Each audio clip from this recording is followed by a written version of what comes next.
3살 버릇, 80까지 간다라는 말이 있지요. 습관이란 오랜 세월 내 몸에 젖어 있어서 하루아침에 고치기란 매우 어렵습니다. 그러기에 나이 들어 익어간다는 말은 절제할 줄 아는 실천함에서 나오는 말입니다. 행복한 노년을 위해 어떤 것을 하고 계신가요? 건강한 라이프 스타일을 만드세요. 행복해지기 위한 라이프 스타일을 유지하면 행복한 노년을 보낼 수 있습니다. 건강한 라이프 스타일을 위해 체중 조절, 식습관, 운동을 함께하는 것이 중요합니다. 친구와 가족들과 교류하세요. 가족 및 친구들과의 교류는 매우 중요합니다. 이것은 우리에게 안정감을 주고 분리된 존재로 느끼지 않게 해줍니다. 노년기에는 좋은 가족과 친구들이 점차 줄어들기 때문에 주변 환경과의 교류를 통해 이러한 문제를 극복할 수 있습니다. 의도적으로, 정기적으로 가족, 친지 및 친구와 만나 대화를 나누는 것이 좋습니다. 새로운 취미를 발견하세요. 나이가 들어도 새로운 취미를 발견하는 것은 큰 즐거움입니다. 취미는 우리에게 더 많은 자유시간을 제공하며 심리적 안정감을 주기도 합니다. 그리고 이를 통해 우리는 삶에서 더 많은 즐거움을 찾을 수 있습니다. 오늘은 행복한 노후 생활을 위해 노년이 되면 꼭 줄여야 하는 5가지를 말씀드리고자 합니다. 줄여야 할 5가지를 들어보시고 과연 이렇게 살고 있는지 체크해 보세요. 습관을 바꾸고 절제하기란 매우 어려운 일이지만 꼭 실천해 보시기 바랍니다. 첫 번째, 말을 줄여야 합니다. 나이가 들면 신뢰를 회복하기가 더 어렵습니다. 뱉은 말에 대한 책임감이 그만큼 커지기 때문인데요. 자신이 했던 말로 인해 그 화살이 나를 향하는 일이 생깁니다. 늙을수록 입은 닫고 지갑은 열라고 합니다. 제가 아는 분은 분위기에 취해서 돈을 빌려달라는 말에 흔쾌히 승낙했다가 나중에 후회하는 상황이 있었습니다. 내가 뱉은 말이 있어서 안 빌려 주기도 뭐하고 빌려주자니 신용이 안 좋은 사람이라 돌려받지 못할 것 같았기 때문입니다. 결국 돈을 빌려주면서도 아쉬운 소리를 하면서 빌려줬다고 하는데요. 더 가관인 점은 아직도 그 돈을 돌려받지 못했다는 사실입니다. 말보다 침묵이 낫다고 합니다. 모든 상황에서 입 닫고 가만히 있으라는 말이 아닙니다. 꼭 필요한 상황에만 말할 줄 아는 연습을 해야 합니다. 내가 말하는 상황이 필요한지 아는 방법은 간단합니다. 상대의 말을 잘 들어보면 됩니다. 상대가 말할 때 절대 끊지 말고 경청해 보세요. 비즈니스 대화에서도 상대가 말을 할 때 끊으면 무례합니다. 말소리를 듣고 영업에 실패할 수도 있습니다. 그만큼 경청이 우리가 갖춰야 할 매너라는 것입니다. 두 번째, 화를 줄여야 합니다. 나이가 많다고 감정대로 행동하는 분들이 있습니다. 어리다고 무시하고 내 기분이 나쁘다고 상대에게 화풀이하는 행동은 꼭 자제하셔야 합니다. 우리가 젊었을 적 보기 싫었던 어른의 모습이 바로 이런 모습이었습니다. 이런 행동은 꼰대 소리 듣기 딱 좋은 행동입니다. 그동안 나도 모르게 쌓인 화를 나보다 약하고 어려 보이는 사람에게 푸는 건데요. 일상에서 받은 스트레스를 해소하지 못하면 나이 들수록 화가 많아집니다. 분노라는 것은 단순히 화를 내는 것이 아닌 복잡한 감정이 섞여 있습니다. 그래서 분노가 쌓이면 내가 지금 어떤 감정인지 모르기 때문에 악한 행동이 나오게 되는 것입니다. 분노가 생기기 시작할 때는 한 차례 심호흡을 한 뒤 내가 느끼는 감정이 어떤 감정인지 파악하는 것이 중요합니다. 그렇게 내 감정을 살피는 동안 화는 누그러들고 분노는 사라집니다. 이것이 현명하게 나이든 사람의 행동 방법입니다. 화를 내서 해결될 일이었으면 그 전에 벌써 해결됐을 것입니다. 평소보다 짜증이 늘고 화가 많이 난다면 그것은 어쩌면 내 몸이 나에게 보내는 신호일 수 있습니다. 극심한 스트레스에 시달리고 있거나 내가 감당하기 버거운 일에 봉착했을 수 있습니다. 이럴 때는 무엇보다 휴식이 최고의 약이라고 합니다. 어쩌면 여러분에게 지금 필요한 것은 다른 어떤 것이 아닌 휴식 아닐까요? 세 번째는 차를 타는 것을 줄여야 합니다. 뜬금없이 무슨 차를 타지 말라고 하나 생각하실 수 있는데요. 나이가 들수록 우리 몸의 근육은 줄어듭니다. 그럼에도 불구하고 가까운 거리도 꼭 차를 끌고 가시는 분들이 많습니다. 보다 건강한 노후 생활을 위해 가까운 거리는 걸어가는 연습을 해보세요. 걷기가 생각보다 많은 운동이 된다는 사실 알고 계셨나요? 자주 걷는 분들은 하루에 10분만 걸어도 혈액순환이 좋아지고 입맛이 달라진다고들 말씀하시는데요. 실제로 걷기를 하게 되면 신체적으로 많은 도움이 됩니다. 혈액순환 개선부터 면역력 증감에 심혈관 질환 예방까지 된다고 합니다. 또한 나이가 들면 땀 흘릴 일이 많지 않은데요. 걷기를 조금 해도 모공이 열리고 폐물 배출에 도움을 주기 때문에 오늘부터라도 가까운 거리는 걸어가는 연습을 해보세요. 또한 정신적인 부분에도 도움을 주기 때문에 긍정적인 생각이 나게 해주고 우울증 완화에도 탁월하다고 합니다. 많은 분들이 운동을 해야 된다고 하면 격한 운동을 몇 시간씩 하면서 땀을 쫙 빼야 된다고 생각하시는데요. 집 앞에서 10분을 걷는 것만으로도 아무것도 안 하는 것과 비교해서 엄청난 효과가 있다고 하니 걷는 습관을 잘 들여놓고 그 다음 관심 있는 운동으로 넘어가 보면 좋을 것 같습니다. 네 번째는 밥을 줄여야 합니다. 나이가 들고 나를 통제하거나 밥을 차려주는 사람이 없으면 매 끼니 시간을 지키지 않고 배가 고파지면 과식을 하는 등 식습관이 틀어지게 됩니다. 또한 배고플 때 과식하는 것은 체중 증가를 불러오는데요. 앞서 말씀드린 걷기, 운동을 습관들이기 시작할 때 식습관도 잘 지켜주시면 효과가 배가 됩니다. 체중이 조금만 줄어도 우리 몸의 체중을 지탱하는 다리와 허리 쪽 관절 부담이 줄고 통증도 완화될 수 있습니다. 또한 소식을 하게 되면 독소 배출에도 도움이 됩니다. 독소 배출이 원활해지면 어떤 상황이 발생할까요? 피부도 좋아지고 평생을 함께했던 뱃살도 쏙 들어간다고 합니다. 나이 들수록 살이 찌는 이유는 기초대사량이 줄어들기 때문인데요. 예전과 같은 양을 먹어도 체중이 오르는 이유가 여기에 있습니다. 다섯 번째는 잠을 줄여야 합니다. 많은 분들이 노인들은 잠이 없다고 말하시는데 이것은 우리 몸의 생물학적 시계인 순환 리듬이 변화하기 때문입니다. 그래서 일찍 자고 일찍 일어나게 되는 것인데요. 간혹 어떤 분들은 그냥 자고 싶을 때 자고 해가 중천에 떠도 그냥 이불 속에서 유튜브만 보시는 분들이 있습니다. 이렇게 되면 삶이 점점 악순환하며 변해갑니다. 계속 늦게 일어나다 보면 하루는 짧고 조금만 움직이면 새벽이 됩니다. 그래서 어떤 분은 마음을 먹고 평소보다 일찍 일어나서 동네를 한 바퀴 걷고 와서 따뜻한 커피를 한 잔 마시고 낮잠을 좀 참고 평소보다 일찍 잠자리에 들었다고 하는데요. 이 생활을 한 달을 하니 몸이 달라진 게 느껴졌다고 합니다. 이렇게 똑같이 하라는 것이 아닙니다. 낮과 밤이 뒤바뀌어 있다면 그걸 되돌리는 게 첫 번째 과제라고 할 수 있습니다. 행복한 노후 생활을 위해 노년이 되면 꼭 줄여야 하는 5가지를 들으셨는데요. 불행한 노후가 아닌 행복한 노후를 살기 위한 결론은 바로 삶의 자세입니다. 노화를 받아들이고 지금 할 수 있는 일을 소중히 여기는 삶의 자세야말로 삶을 긍정 에너지로 가득 채울 수 있는 유일한 방법이지요. 우리가 그렇게 바라는 행복은 지극히 주관적입니다. 이 말은 마음먹기에 따라 불행도 행복으로 바꿀 수 있다는 이야기입니다. 예를 들어 늙은 것을 한탄만 하고 아프다는 이유로 집에만 있다면 불행이 삶을 지배할 것입니다.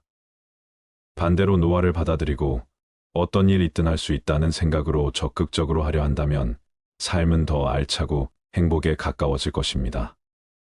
그렇다고 행복한 노년을 위해 할 수 있다 하는 강박관념을 가져서는 안 됩니다. 건강하게 오래 살아야 한다라는 과도한 강박과 욕심은 스스로를 압박하고 무리한 절제로 이끌어 결과적으로 행복하지도 건강하지도 못한 삶을 만듭니다. 건강하겠다는 강박에 빠지지 말고 당장 내일 생이 마감돼도 후회되지 않도록 무리하지 않는 선에서 하고 싶은 일을 하는 것이 중요하지요.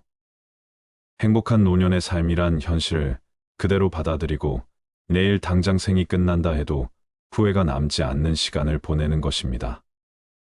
기대 수명이 점점 늘어남에 따라 몸과 마음이 모두 건강하게 늙기 위해 노력하는 사람 또한 많아지고 있습니다. 60세 이후 건강을 위해 고쳐야 할 건강에 해로운 습관 7가지를 말씀드리겠습니다. 첫 번째, 충분히 숙면하지 않는 습관. 사람이 나이가 들수록 잠이 줄어든다는 말이 있다. 수면 시간이 적더라도 깊이 잠들고 숙면을 하는 것이 중요하다. 두 번째, 사회적 관계를 유지하지 않는 습관.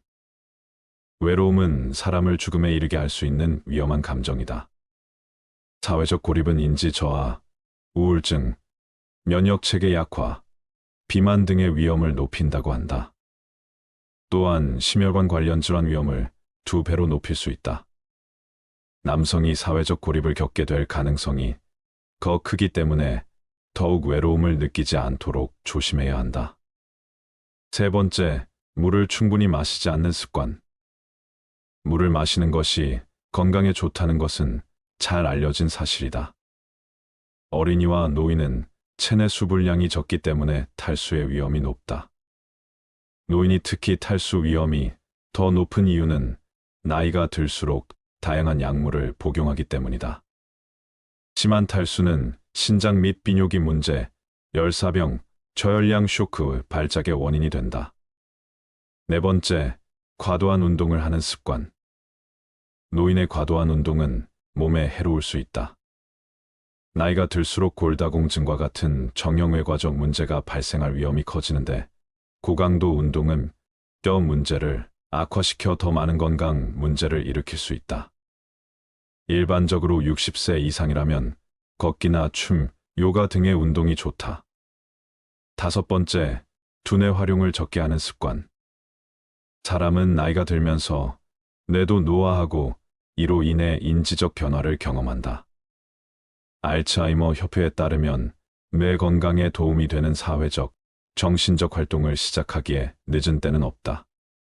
새로운 기술을 배우거나 취미를 시작하거나 공부를 시작하는 것이 도움이 될 수 있다.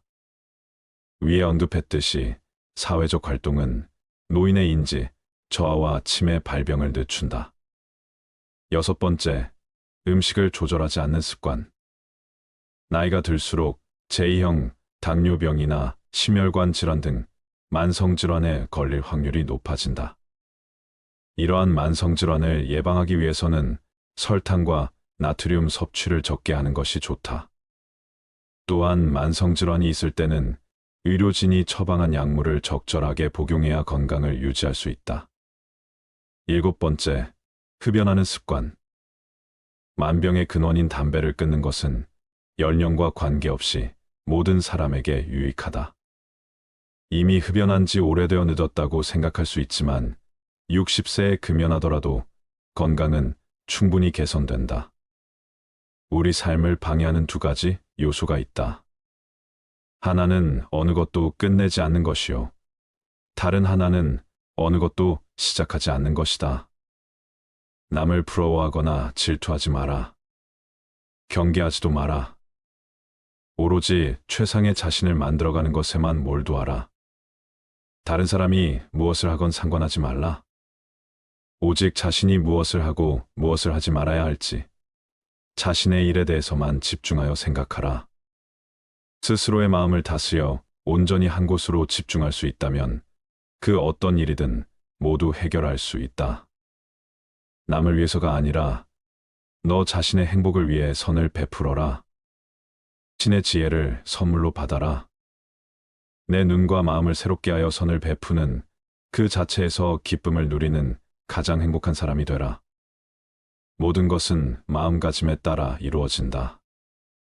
사악한 마음으로 말하거나 행동하면 괴로움은 그 사람을 따라다닌다. 반대로 깨끗한 마음으로 말하거나 행동하면 행복과 보람이 그 사람을 따라다닐 것이다. 부처님 말씀을 토대로 노년의 행복을 위하여 몸과 마음의 건강을 지키는 방법 6가지를 말씀드리겠습니다. 첫 번째, 노후에는 적게 먹어라. 음식이 아무리 맛이 있더라도 제 양을 초과하여 먹어서는 안 된다. 오직 기력을 도와 몸을 이롭게 하는 데에서 그칠 줄 알아야 한다. 수행자는 음식을 탐닉해서는 안 된다. 사람은 누구나 자신에게 부여된 음식의 양과 수명이 있다. 그러므로 자기의 몫이 아닌 음식과 수명을 탐내서는 안 된다. 탐한다 해서 자기의 몫이 아닌 것이 더 오지는 않는다. 음식을 탐하면 수명이 짧아진다. 자기 식복이 정해져 있기 때문이다. 음식에 대한 탐심을 많이 내어 이번 생 자신의 식복을 넘어서면 현생에 더 먹을 복이 없어지기 때문에 수명이 다할 수밖에 없는 것이다. 과식을 하면 복력 또한 소멸한다. 과식을 하는데도 오래 산다면 그 사람은 삶이 불행해지기 쉽다. 식복이 없는데 많이 먹으니 다른 폭력들이 식복을 대체하여 폭력이 줄어들다 보니 불행해진다는 것이다. 음식물 섭취를 줄이면 삶의 진행 과정을 늦출 수 있고 금욕으로 신체의 번식 전략을 생존 전략으로 전환시키면 장수할 수 있다는 것이다. 음식물 섭취를 줄이면 2배에서 4배까지 수명이 증가한다고 한다. 이후야 어찌되었든 과식은 수행자에게 여러모로 도움이 되지 않는다. 과식은 정신을 혼란하게 만들며 온갖 욕구와 번뇌를 불러일으키고 고요한 선정에 이르지 못하게 한다. 소식을 하면 몸도 마음도 경쾌하고 가벼워 쉽게 선정과 지혜를 얻을 수 있다. 두 번째, 술을 멀리하라. 술을 많이 마시면 몸과 마음이 가난해진다. 그러면서도 재물을 가벼이 여기고 사치를 좋아하여 집안을 망쳐 온갖 화를 부르게 된다. 또한 남들과 노름을 즐기고 다른 여색을 엿보게 된다. 술은 온갖 환난의 근본이요 재앙의 근원이다. 술은 독 중의 독이요 병 중에서도 고질병이다. 술은 날카로운 도끼 같아 착한 마음을 손상시키고 괴로움을 부른다. 술을 좋아하는 자는 부끄러움도 몰라 남의 경멸을 받게 된다. 그러므 술을 마실 때는 언제나 절제하는 마음을 가져야 한다. 술은 지혜의 종자를 끊고 어리석음의 결과를 불러온다고 한다. 사람의 정신을 휩쓸고 가는 것은 술만한 것이 없다. 술이야말로 재앙의 근원이고 환난의 근본이다. 과도한 술은 착한 마음을 손상시키고 괴로움을 부르며 경멸을 받게 된다. 술을 마실 때는 언제나 절제하는 마음을 가져야 한다. 사실 술 그 자체는 선도 악도 아니고 좋고 나쁠 것도 없다. 술이라는 것 자체에 어떤 좋거나 나쁜 변하지 않는 성품이 있는 것이 아니다. 그러니 술을 먹는 행위 그 자체를 가지고 좋거나 나쁘다고 단정 지을 수는 없는 것이다. 문제는 술에 있지 않고 사람에 있다. 잘못이 있다면 술 자체가 잘못이 아니라 그 술을 먹는 사람에게 있는 것이다. 술을 먹고 정신을 잃어버리거나 취한 정신으로 온갖 악행을 한다면 그것은 술이라는 경계에 휘둘리는 것이다. 술이라는 것도 하나의 경계에 불과하다. 경계의 그 자체는 언제나 좋고 나쁜 것이 아니다. 다만 경계를 받아들이는 사람에게 허물이 있을 뿐 술이라는 경계에 휘둘리지 않고 내 스스로 술이라는 대상의 마음을 빼앗기지 않으며 스스로 절제하고 다스릴 줄 아는 사람에게 술은 나쁜 것이라고 할 수 없다. 한두 잔의 술로서 인간관계를 가꾸어가며 술이라는 도구로서 삶의 윤활유로 삼을 수도 있지만 자칫 잘못하면 술이 인간을 망치는 도구가 될 수도 있는 것이다. 내 중심을 잡고 내 안의 주인공이 나를 이끌고 가야지 술이라는 경계가 나를 이끌고 가게 해서는 안 된다. 술이라는 경계에 휘둘리지 말라. 절제하며 게으르지 마라. 생활의 즐거움만을 쫓아 구하고 모든 감관을 보호하지 않으며 마음의 정도가 없고 겁이 많으면 악마는 마침내 그를 뒤엎는다. 바람이 약한 풀을 쓸어 넘기는 것처럼 생활의 즐거움만을 구하지 않고 모든 감관을 잘 지키며 먹고 마의 절도가 있고 항상 정진하여 믿음이 있으면 악마는 그를 뒤지 못한다. 생활은 조금 불편해야 좋은 것이라고 한다. 너무 편하면 게을러지고 자신의 빛을 잃을 수 있기 때문이다. 눈, 귀, 코, 혀, 몸을 가만히 내버려 두고 보호하지 않으면 이내 그 육신의 감각은 좋은 것만을 가리게 되고 욕망에 뒤덮인다. 그러면 나아가 먹고 마시는 일에 절제가 없어지고 몸은 게을러져 어떤 일도 스스로 해 나갈 수 없게 되며 나약해지고 겁이 많아지게 마련이다. 그랬을 때 그 나약한 마음의 틈을 타고 악한 생각이 들어오고 온갖 마장이 들끓게 된다.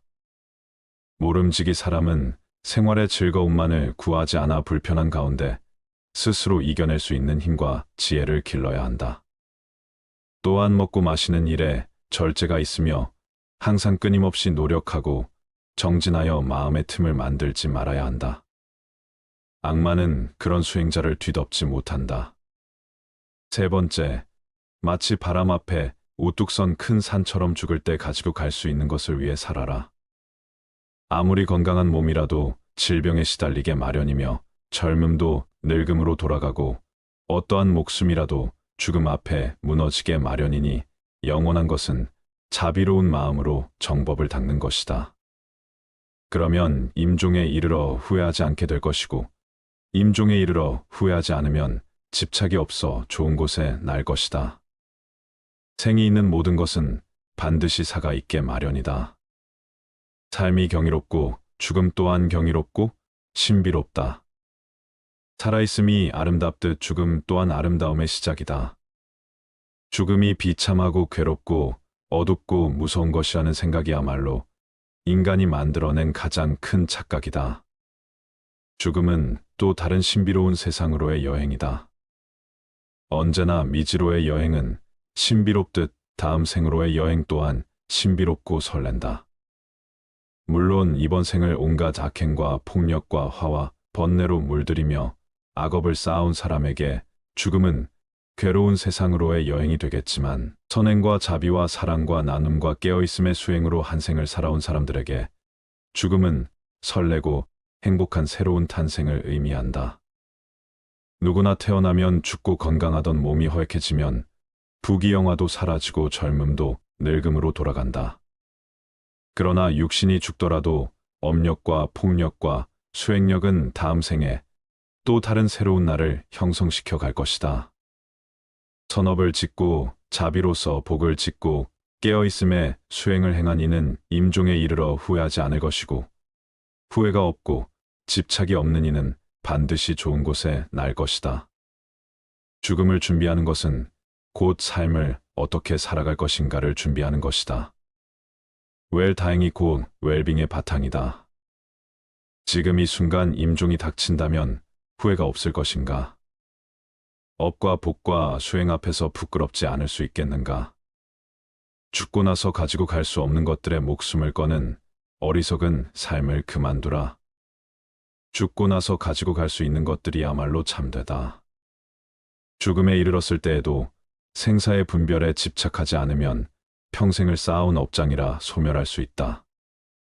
일생을 수행했을 임종에 이르러 생사에 집착하면 그 수행은 물거품이 되고 오히려 마귀의 포로가 되고 만다.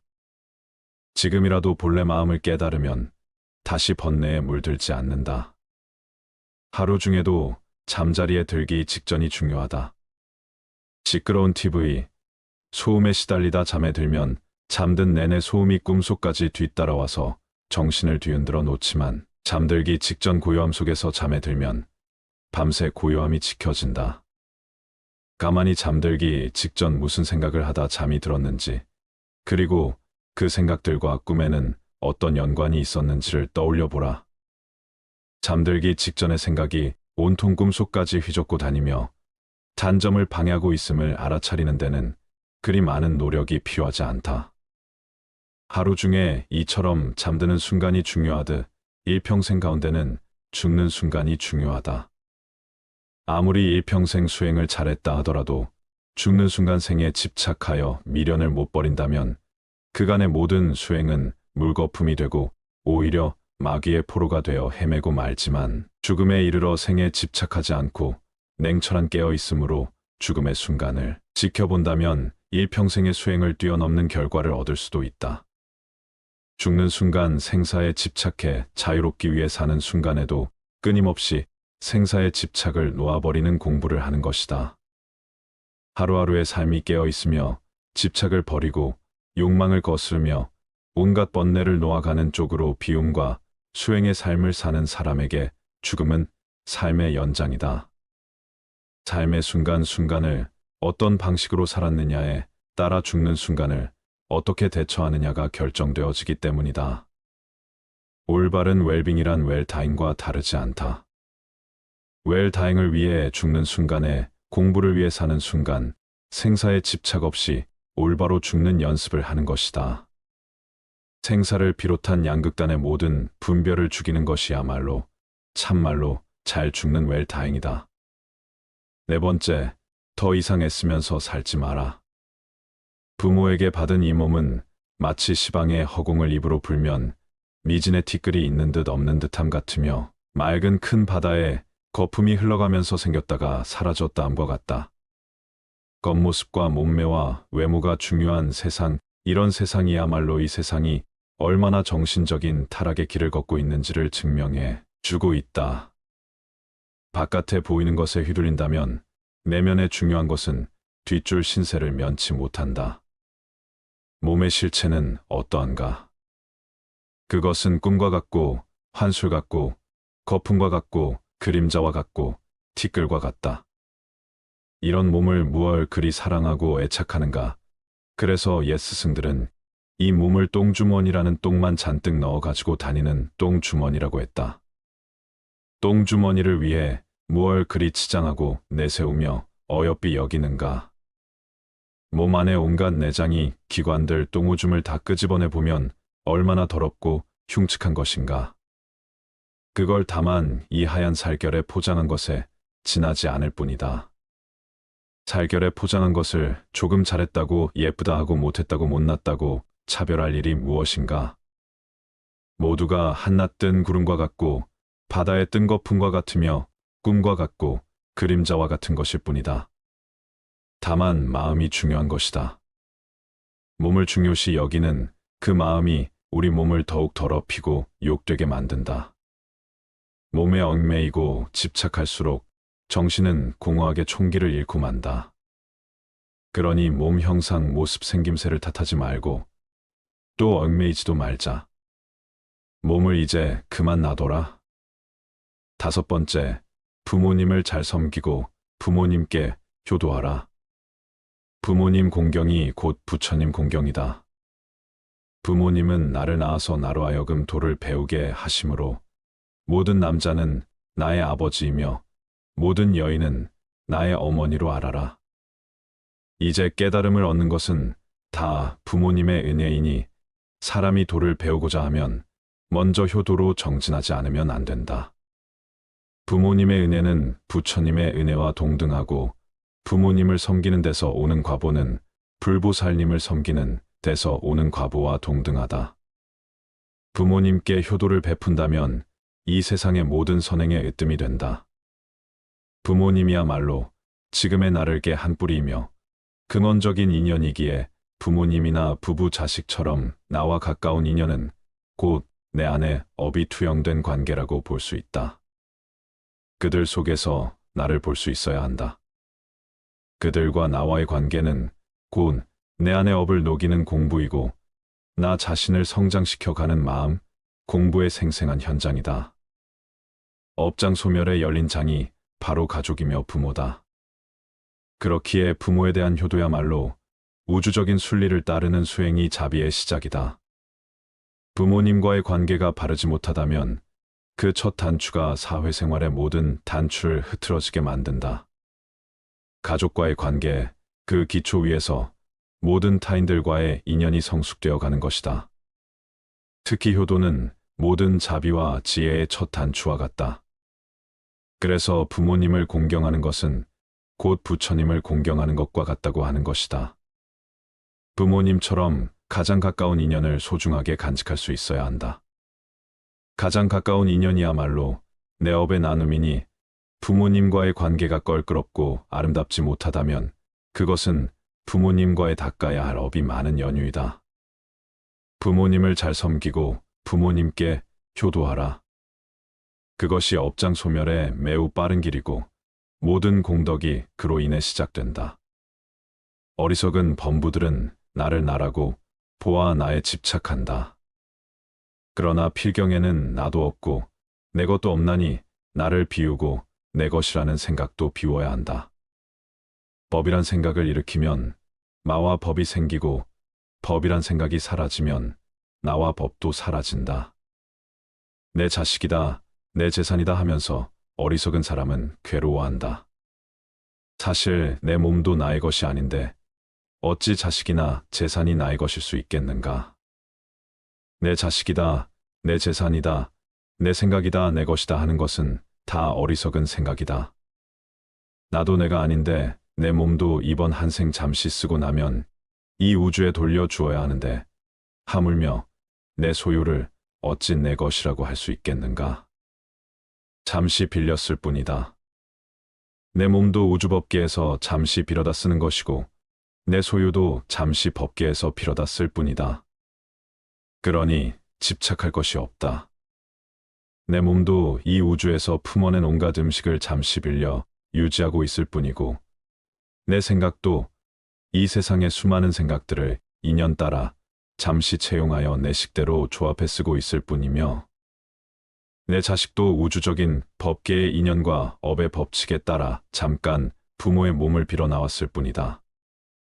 세상 모든 것들이 이처럼 다른 모든 존재들 의지하여 다만 잠시 그 모습을 취하고 있을 뿐이다.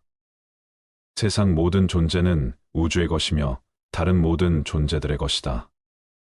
여섯 번째, 유산을 남겨주기 위해 자신의 귀중한 생애를 다 쓰지 마라. 내가 곧 이 우주이며 또한 나는 이 우주의 모든 존재들과 긴밀하게 연결되어 있다. 그러니 어찌 내가 누구를 가지고 내가 무엇을 집착하고 누가 무엇을 소유할 수 있겠는가? 온 우주는 전체에 의해 존재하며 전체에 의해 소유되고 있는 것이다. 그런 신성한 우주적인 것에 내 것이라는 울타리를 치면서부터 우리는 우주로부터 진리로부터 외면받고 있다. 내 것이란 울타리를 걷어내면 모든 것이 그대로 있을 곳에 있고 제자리를 찾는다. 내 것을 만들면 세계가 나뉘어 시끄럽지만 내 것을 걷어내면 세계도 나도 나뉘지 않아 고요하다. 유산을 남겨주기 위해 자신의 귀중한 생애를 다 쓰지 마라. 많은 사람들이 재물을 얻는데 더 많은 힘을 기울인다. 우리들 이웃을 보면 저마다 돈벌이에 바빠서 개미처럼 동으로 뛰고 서로 뛰고 급하게 서두르고 악착 같다. 돈 아니면 거들 떠보지 않는 상태로 자신을 방치해 버리기도 한다. 사람들은 돈을 벌면 대부분 쌓아두거나 모은 돈을 통해서 더 큰 돈을 벌 생각을 한다. 그리고 그렇게 힘들게 번 돈조차 기꺼이 써버리고 만다. 다행히 어떤 사람이 생애를 무사히 마칠 때까지 별탈 없이 돈을 엄청나게 벌었다 치자 그동안 그가 땀을 쓴 보람으로 남은 것은 단지 황금 덩어리일 뿐 이제 귀중한 세월은 다 써버리고 말았다. 남은 그 황금 덩어리를 남에게 물려줄 일만 남은 것이다. 그런 생애가 혹시 남 보기에는 호화롭고 멋지게 보일지 모르지만 그는 사실상 인생을 잃기 위해 돈을 벌었으며 남에게 빼앗기기 위해 돈을 번 것이나 마찬가지다. 돈을 벌어서 써보지도 못하고 유산으로 남겨주기 위해 귀중한 인생을 낭비했다. 그는 참으로 허망한 일을 했으며 잊힌 생애를 살았다고 말할 수밖에 없다. 평생을 의식주의 호화호식 위에 악전고투를 하며 사는 것처럼 어리석은 일은 없다. 더구나 대체로 대한 유산을 물려받은 사람들은 순식간에 재산을 탕진하는 일들을 주위에서 흔히 보아왔다. 그렇다면 그는 자신의 인생도 돈을 위해 망치고 유산을 물려준 자녀까지 망치는 일을 자행해온 셈이 된다. 명예는 보배롭고 명성은 탐나는 것이지만 그것은 소수의 비범한 자에게만 허용되는 왕관이다. 그리고 그것은 돈으로도 살 수 없는 값진 것이다. 그러나 사람들은 명예의 월계관보다 재물을 더 선택하고 있다. 과연 돈이 많으면 남들이 떠받들 것이다라는 말이 사실이며 그것이 과연 행복을 가져다 줄 것인지는 의문이다. 모두가 그토록 바라던 순간은 바로 지금이다. 비록 100년을 살지라도 마음이 어리석다면 고요한 마음으로 하루를 사는 것만 못하다. 비록 100년을 산다고 하더라도 마음이 어리석고 탐욕스럽고 성냄을 일으킨다면 차라리 고요하게 그 마음을 비추며 한순간을 보내는 것보다 못하다. 살면서 탐내고 어리석음을 지으면 그것이 다 번뇌가 되고 업이 되어 윤회의 수레바퀴만 더욱 길어지게 만들 뿐이지만 고요하게 그 마음 비추며 한순간을 보낸다면 억겁의 윤회를 쉬게 할 것이기 때문이다. 한순간을 살더라도 고요한 마음으로 마음을 비추며 영상 속에서 산다면 어리석은 마음으로 100년, 1000년을 사는 것에 비할 수 없는 공덕이 생긴다. 어리석은 세월은 날이 갈수록 업장만 늘리게 되지만 고요한 한순간의 명상은 업을 소멸하고 지혜를 움트게 한다. 시간이란 환상일 뿐이다. 아무리 오랜 시간일지라도 단 한순간의 평화와 맞바꿀 수 없다. 지금은 바쁘고 정신이 없으니 나중에 기도하겠다는 사람, 지금은 삶이 버거우니 노후가 되어 조용할 때 수행하겠다는 사람, 지금은 돈이 많지 않으니 훗날 돈을 많이 벌게 되면 그때 가서 보시하겠다는 사람, 그들은 100년, 1000년보다도 더 소중한 지금 이 순간이라는 인생의 클라이막스를 놓치고 있는 것이다. 지금 행하지 않으면 더 이상 시간은 없다. 지금까지 우리는 100년, 1000년을 뒤로 미루며 지금까지 오지 않았는가? 그렇게 찾아오던 최상의 때는 바로 지금이며 최고의 장소는 바로 여기이다. 수행에서는 한순간도 버릴 것이 없다. 한순간이라도 마음을 고요히 하고 비추어 보라. 찬란한 지금 이 순간을. 부처님 말씀을 토대로 노년의 행복을 위하여 몸과 마음의 건강을 지키는 방법을 말씀드렸습니다. 우리는 살며 나이를 먹어갑니다.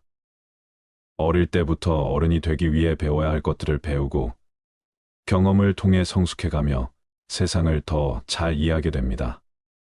그러나 나이를 먹으며 우리는 얻어야 할 것뿐만 아니라 버려야 할 것도 생각해야 합니다. 나이를 먹어가며 얻어야 할 것뿐만 아니라 버려야 할 것에도 집중하는 것은 더 풍요로운, 행복하고 만족스러운 삶을 살기 위한 핵심입니다. 과거의 짐을 버리고 긍정적인 관점을 채택하며 관계를 중요시하고 배우며 발전하며 감사하며 충실하면 나이가 들어도 우리는 풍요로운 삶을 즐길 수 있을 것입니다. 이것이 나이를 먹어가며 얻어야 할 것과 버려야 할 것에 집중해야 하는 이유입니다. 오늘은 인생 후반기 삶이 심플해지기 위해서는 어떤 습관을 버려야 할지 알려드리겠습니다. 인생 후반기 사물에 대한 집착을 버리고 주변을 정리하면 말끔한 기분의 일상생활이 더 자유로운 기분으로 하루하루를 행복하게 살아갈 수 있을 것입니다. 우리의 행복은 물질로 채워지는 것이 아니라 정신적 평안과 안정에 있기 때문입니다.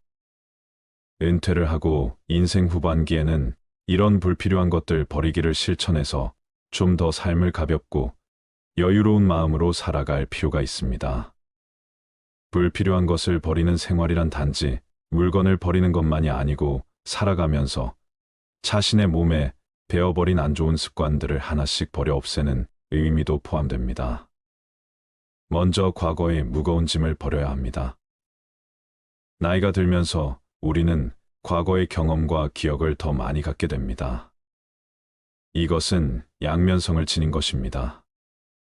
어떤 경험은 우리에게 지혜와 성숙함을 가르쳐 줍니다. 그러나 불행히도 어떤 사람들은 과거의 실수나 상처를 너무 오래 기억하고 끌어올려 자신을 괴롭히는 경향이 있습니다. 나이가 들면서 우리는 이러한 무거운 짐을 버리고 더 나은 미래를 위해 나아가야 합니다. 두 번째로 불필요한 스트레스와 걱정을 버려야 합니다. 나이가 들면서 스트레스와 걱정은 더욱 해로울 수 있습니다. 미래에 대한 불안, 건강 문제, 경제적 문제 등 다양한 이유로 우리는 스트레스를 받게 됩니다. 그러나 스트레스와 걱정은 우리의 건강을 해칠 수 있으며 행복을 방해할 수 있습니다. 나이가 들면서는 불필요한 스트레스와 걱정을 버리고 현재의 순간을 즐기기 위해 노력해야 합니다. 세 번째는 바로 선입견입니다. 어릴 때는 몰라서 이럴 거야 하고 착각하고 오해하는 경우가 많고, 나이가 들면서는 이랬으니 이렇겠지 하고 편견을 갖게 되는 경우가 많습니다. 어릴 때는 내가 잘 모르고 어리석다는 것을 감추고 싶어서 그랬던 것 같고, 나이가 들어서는 미지의 것에 대한 호기심을 잃어버려서 그랬던 것 같습니다. 시간이 지나 여러 가지 일들을 경험하고 그런 경험으로 인해 지혜가 생기는 것은 좋은 일이지만, 반대로 선입견이라는 것이 생겨버리기도 합니다. 그래서 아직 해보지 않은 일에 대해, 아직 읽어보지 않은 책에 대해, 보지 않은 영화에 대해, 아직 제대로 만나보지 않은 사람에 대해 제대로 알아보려 하지 않고, 눈 돌리지 않았는지, 귀를 닫고 이야기를 듣지 않았던 것은 아니었는지, 마음을 열고 생각을 기울여 주었는지 본인에게 물어봐야 합니다. 모르면서 아는 척하는 것이 꼴볼견인 것만큼 선입견으로 일이 이럴 거야 하고 판단해버리는 것도 꼴볼견입니다. 물론 해보고 읽어보고 만나보고 들어보고 그 다음에 판단을 내리는 것은 괜찮습니다. 인생을 살면서 쓸데없다고까지는 할 수 없어도 그다지 꼭 필요하지 않은 것들에 너무 많은 시간과 물질 에너지를 낭비하고 살고 있다는 생각이 들 때가 있습니다. 우선 큰 집과 자동차 집안을 꽉 채우고 있는 수많은 가구나 옷, 기타 각종 물건들과, 그리고 온갖 사람들과의 관계 때문에 생기는 행사나 만남들, 이로 인한 형식적 체면 치레 때문에 많은 시간과 돈을 쓰게 됩니다. 나이가 들면서 우리는 지금까지의 삶에 감사하고 충실해야 합니다. 우리의 경험과 노력에 대한 감사의 마음을 가지고 더 나은 미래를 향해 나아가야 합니다. 또한 가족과 친구들에 대한 감사의 마음을 표현하고 나누는 것도 중요합니다.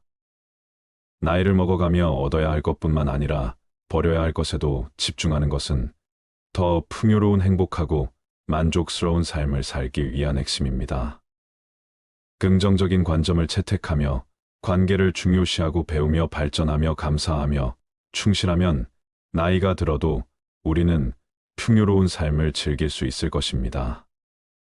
이것이 나이를 먹어가며 얻어야 할 것과 버려야 할 것에 집중해야 하는 이유입니다. 나이가 들면 들수록 물건의 사용 여부와 상관없이 버리지 못하고 모아두는 습관이 생깁니다. 여러 원인이 있지만 인지기능 저하가 주요 원인으로 꼽힙니다. 사람은 나이가 들면 서서히 인지 기능이 떨어지는데, 실제 저장 강박증이 있는 자도 젊은 층보다는 노인에게서 많다고 합니다. 오래된 신문, 잡지책, 옷을 버리지 못하는 것에서부터 심하면 실내가 쓰레기로 가득 찬 상태로 내버려 두기도 합니다. 인구 중 2에서 5% 나타날 정도로 흔한데, 환자는 젊은 층보다 노인에게서 2배 정도 많다는 연구 결과가 있습니다. 하지만 이러한 물건들은 생활 속에서 무심코 사용하다가 건강에 악영향을 주는 것들이 있습니다. 알고 보면 건강에 무척 해로워 당장 버려야 하는 것들이 있습니다. 오늘은 안 아프고 건강하려면 65세 전까지 즉시 버려야 할 물건 5가지에 대해 알려드리겠습니다. 첫 번째, 오래된 약과 영양제. 집에 영양제가 쌓여 있는 분들 많으실 겁니다. 그런데 모든 영양제를 매일 같이 잘 챙겨 드시나요? 어떤 영양제는 매일같이 꼼꼼히 챙겨 드시기도 하겠지만 어떤 영양제는 체질에 잘 맞지 않아 먹지 않고 한자리에 몇 년간 방치되기도 합니다. 아까워서 버리지 않고 가끔씩 드시는 분들도 있고요. 하지만 유통기한이 지나 변질된 영양제는 효능이 떨어질 뿐만 아니라 간에도 무리를 주기 때문에 반드시 버려야 합니다. 약도 영양제와 마찬가지입니다. 건강해지기 위해 먹는 것이므로 유통기한이 넘은 영양제와 약은 과감히 쓰레기통에 버려 건강을 지키시길 바랍니다. 두 번째, 플라스틱과 나무도마. 집에서 오래된 플라스틱 용기를 아무렇지 않게 사용하는 경우가 많습니다. 플라스틱 제품을 잘못 사용할 경우 건강에 치명적일 수 있습니다. 사용 중인 플라스틱 용기 중 PC 제품과 긁힌 상처가 많은 용기들을 모두 버리시기 바랍니다. 이러한 용기들은 가열할 때 유독 가스를 방출하는 물질인 비스페놀 A로 제조되었을 가능성이 매우 높습니다. 또 음식을 가열할 때 플라스틱 용기보다는 유리 용기를 사용하여 가열하는 것이 가장 좋습니다. 그리고 매일 우리는 집에서 도마를 사용해 음식을 만들어 먹습니다. 칼질 많이 한 플라스틱과 나무로 된 도마에 당연히 시간이 지날수록 흠집이 많아집니다. 수많은 틈 사이에는 박테리아나 곰팡이가 서식하기에 좋아 사용 후에는 반드시 도마를 깨끗이 닦아 통풍이 잘 되는 곳에 잘 말려줘야 합니다. 음식은 우리의 입을 통해 몸 안으로 들어가므로 위생적인 조리도구를 이용하는 것이 무엇보다 중요합니다. 세균과 곰팡이는 면역력을 떨어뜨리고 염증을 일으키기에 반드시 도마를 깨끗하게 유지하고 자주 바꿔 주도록 하세요. 요즘은 스테인리스 도마도 있다고 하니 균이 번식하기 어려운 도마를 사용해 보는 것도 좋을 것 같습니다. 세 번째, 낡고 다른 운동화. 운동화를 한번 사면 몇 년을 계속 신게 되는데 오래된 운동화는 굽이 달라 충격 흡수율이 매우 낮습니다. 또한 신발은 걸음걸이에 따라 뒷부분이 많이 마모되게 합니다.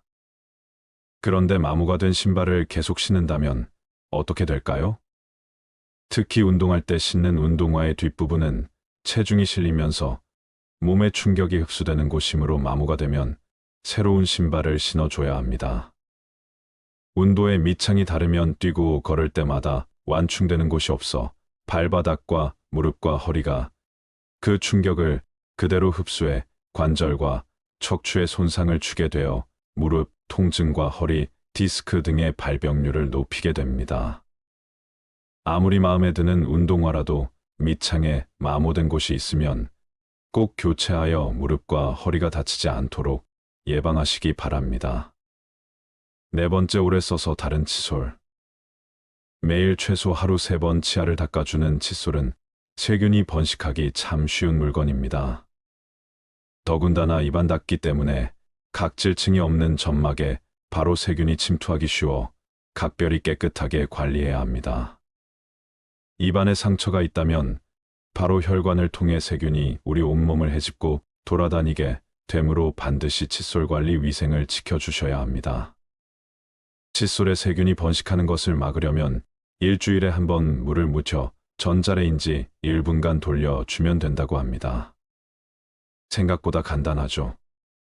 평소에는 통풍이 잘 되는 곳에 놔둬 물이 빨리 마르게 해주시고 칫솔모가 벌어진 칫솔을 이용해 치아를 닦아주면 치해 제거가 되지 않으므로 최소 2~3개월마다 교체해 주어야 합니다. 다섯 번째, 오래된 화장품. 유통기한이 지났어도 아깝다며 화장품을 계속 바른 적이 있으신가요? 기초 화장품은 얼굴 전체에 매일 발라야 해서 그럴 일이 드물겠지만 색조 화장품은 기초 화장품에 비해 적은 부위에 바르고 기초 화장품만큼 빨리 닳지도 않아 몇 년 동안 사용하는 분들이 많은 것 같습니다. 하지만 색조 화장품도 기초 화장품과 마찬가지로 피부에 바로 닿는 물질이므로 반드시 유통기한을 지켜서 사용해야 합니다. 화장품은 사용하지 않는 동안 이 생물의 번식과 함께 오염될 수 있습니다. 특히 오래된 화장품은 세균, 곰팡이, 곤충 등의 미생물이 번식할 수 있는 환경입니다. 또한 일부 화장품에는 환경 호르몬이 포함되어 있을 수 있으며 장기적으로 건강에 해를 끼칠 수 있습니다. 특히 립스틱과 마스카라는 입과 눈의 점막에 바로 흡수될 수 있어 세균이 침투하기 쉬워 반드시 유통기한을 지켜야 한다고 합니다. 립스틱과 마스카라는 개봉 후 6개월까지 유통기한이라고 하니 참고하세요. 사용하지 않는 화장품은 즉시 버리는 것이 좋고 사용 중인 화장품은 꼭 유통기한을 체크하여 적절한 시기에 교체하세요. 우리의 건강은 우리가 책임져야 할 소중한 자산이므로 건강한 삶을 위해 행동에 옮겨 보시기 바랍니다. 지금까지 실제로 열심히 사고 모아두었지만 살다 보면 많은 것들이 그다지 쓸모가 없는 것들이라는 것을 알게 됩니다. 또한 많은 물건들로 둘러싸인 어수선한 공간에서는 정신도 쉽게 산만해지고 마음이 무거워져 생각도 정리가 되지 않습니다. 그러므로 물건에 대한 집착을 버리고 주변을 가볍게 정리할 필요가 있습니다. 살다 보면 어떤 일이든 후회가 남습니다. 미리 알았더라면 후회를 덜 남길 수 있었을까요? 인생의 후반기를 보내고 있는 60대들은 그들이 지금껏 살아온 발자취 곳곳에서 후회를 발견한다고 합니다. 인생의 시행착오를 줄이고 더 나은 인생을 살기 위해서 꼭 알아야 되는 건 무엇일까요? 첫 번째, 저축을 많이 하지 못한 것. 자축은 노후 대비에 가장 중요한 역할을 합니다. 은퇴 이후 가장 큰 고민을 경제적인 어려움이라고 꼽았습니다. 고정 수입이 줄어들고 자녀 지원비, 병원비 등 각종 늘어가는 지출비 탓에 생활고에 시달릴 수 있습니다. 노후 대비를 위해서는 먼저 저축을 시작해야 합니다.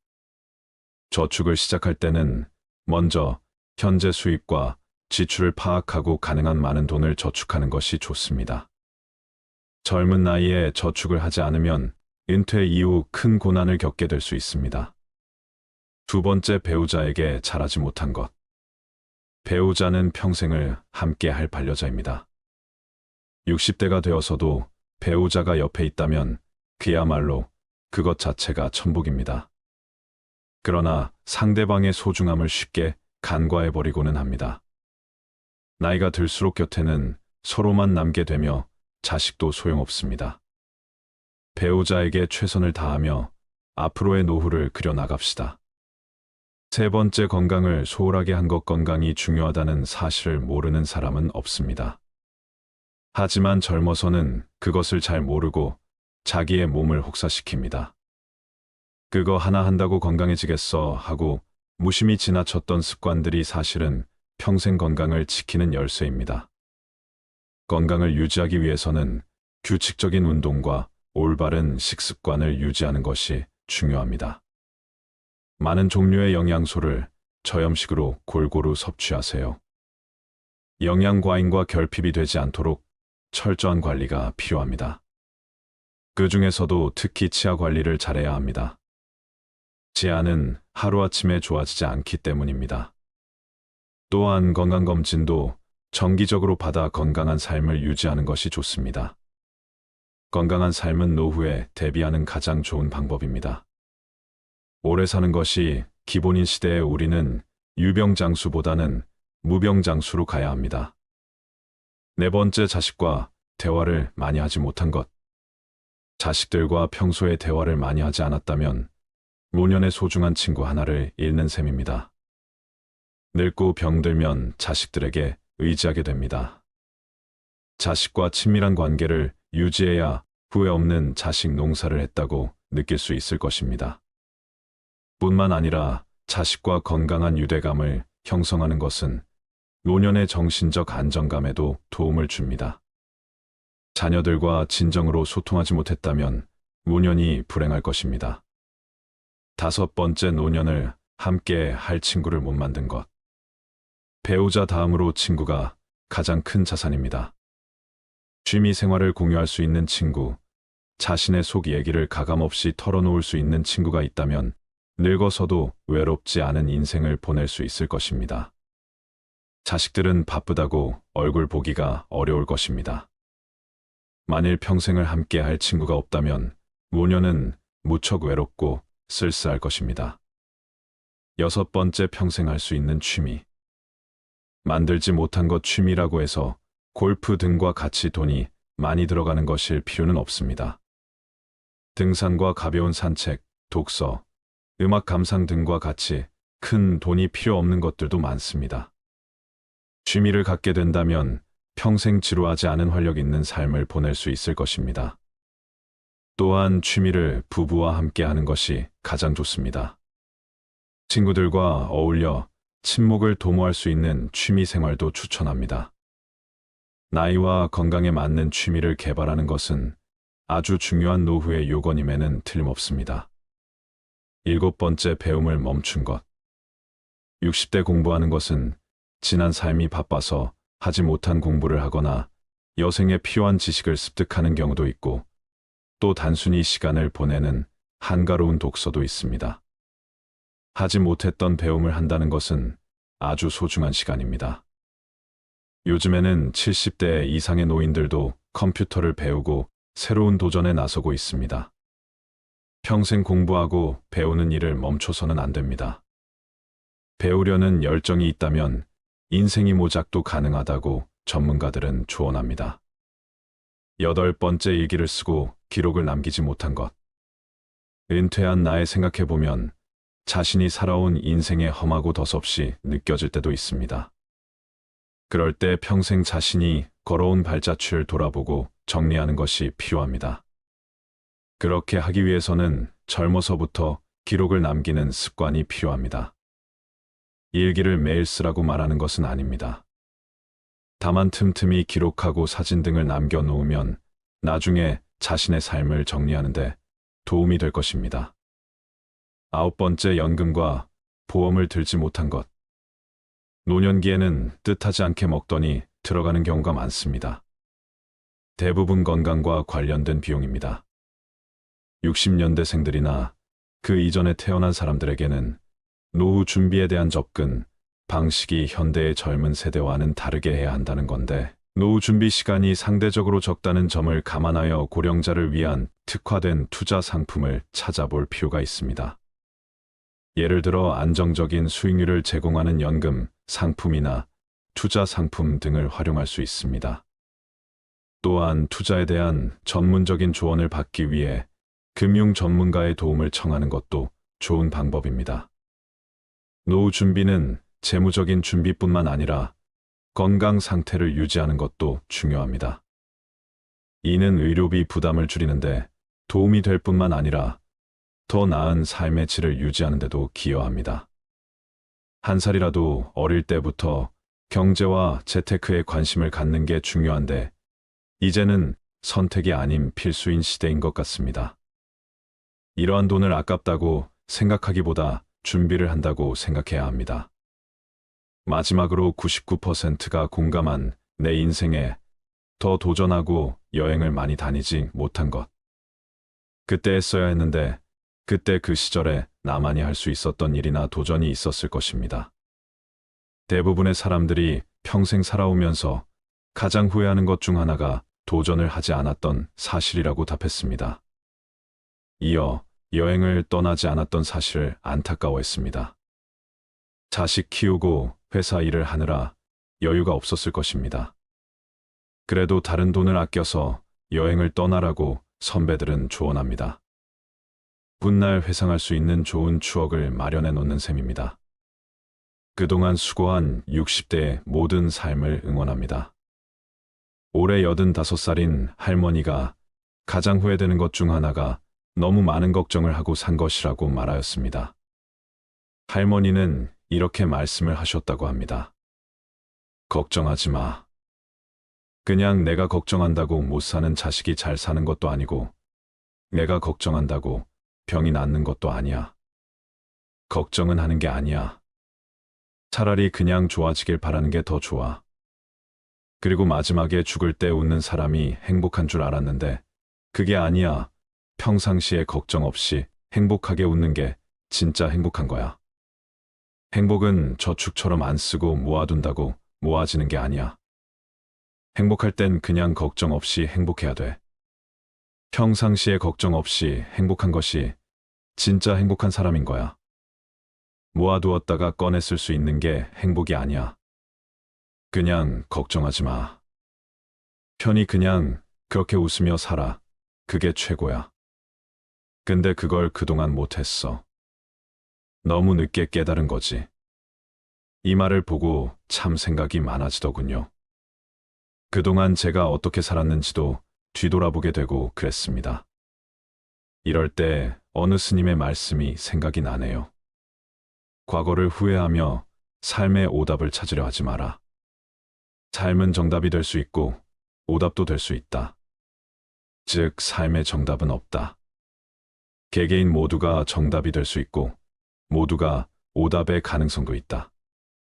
그런데 우리는 끊임없이 정답을 찾고 쫓는 것에 습관이 되어 있다. 그러면서 후회를 한다.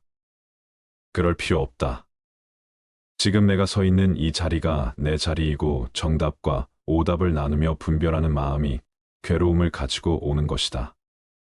정답이든 오답이든 그냥 그대로 다 받아들이면 그대로 정답이 되는 것이다. 여러분들의 후회되는 것들은 무엇이 있나요? 그리고 그 후회되는 것들을 하지 않기 위해 어떤 노력을 하고 있나요? 지금껏 쉴 틈 없이 달려온 여러분의 마음에 위로가 되는 좋은 글 하나 읽어 드리도록 하겠습니다. 다들 마음을 내려놓고 어느 한 의사의 이야기에 집중해 주시길 바랍니다. 나는 의대 교수였다.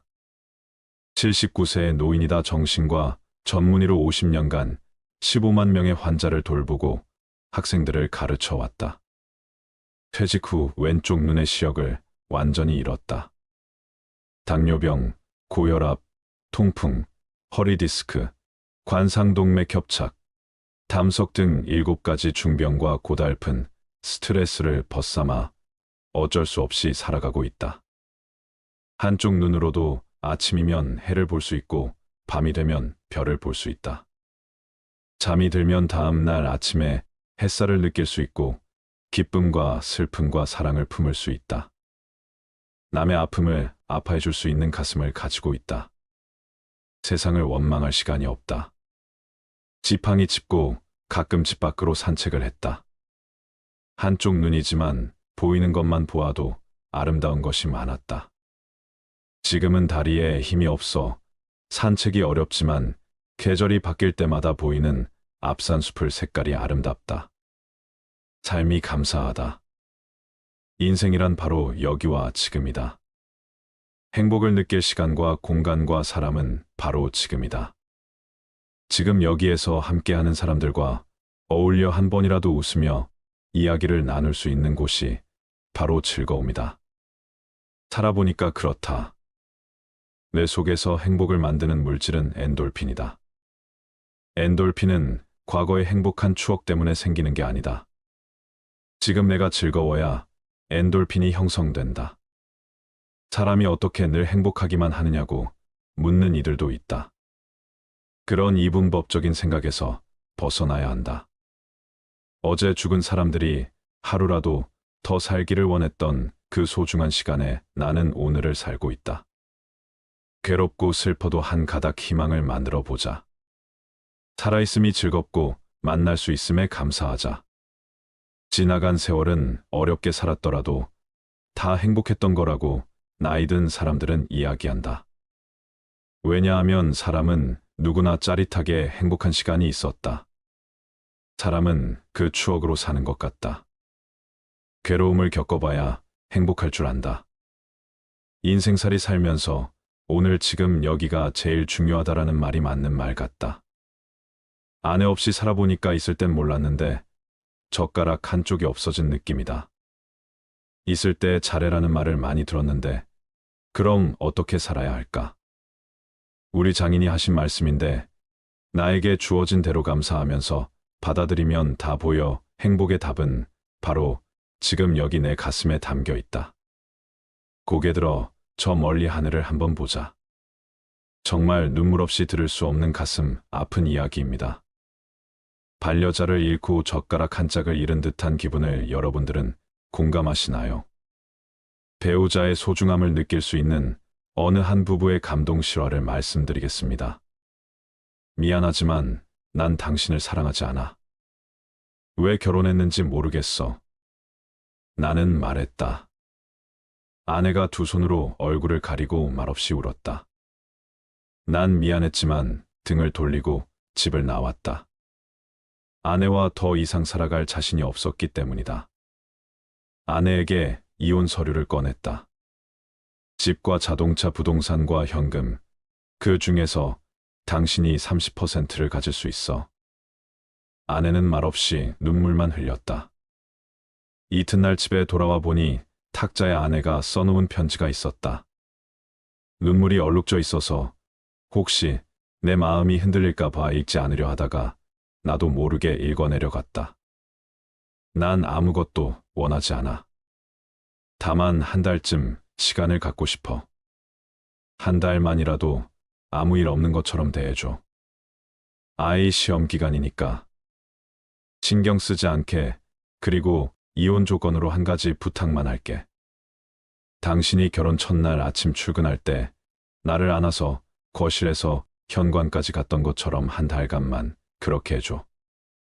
이 여자가 미쳤나 이런 생각이 들었지만 한 달이면 끝날 일이니까라고 생각하며 그렇게 해주기로 했다. 첫날 거실에서 아내를 들어올려 안았을 때 몹시 어색했다. 몇 년간 우린 신체 접촉이 없었으니까. 집보를 걸어 현관까지 갔을 때 뒤에서 아이가 박수를 쳤다. 멋있다면서 나는 아이에게 웃음을 지어 보이며 아내를 내려놓고 출근했다. 둘째 날은 첫날보다 나아졌다. 아내는 내 가슴에 적극적으로 기댔고 블라우스에서는 향기가 났다. 피부의 잔주름을 보면서 그동안 모르는 사이 이렇게 됐구나 하는 생각이 들었다. 나와 결혼해 이렇게 되었구나 생각하니 조금 미안했다.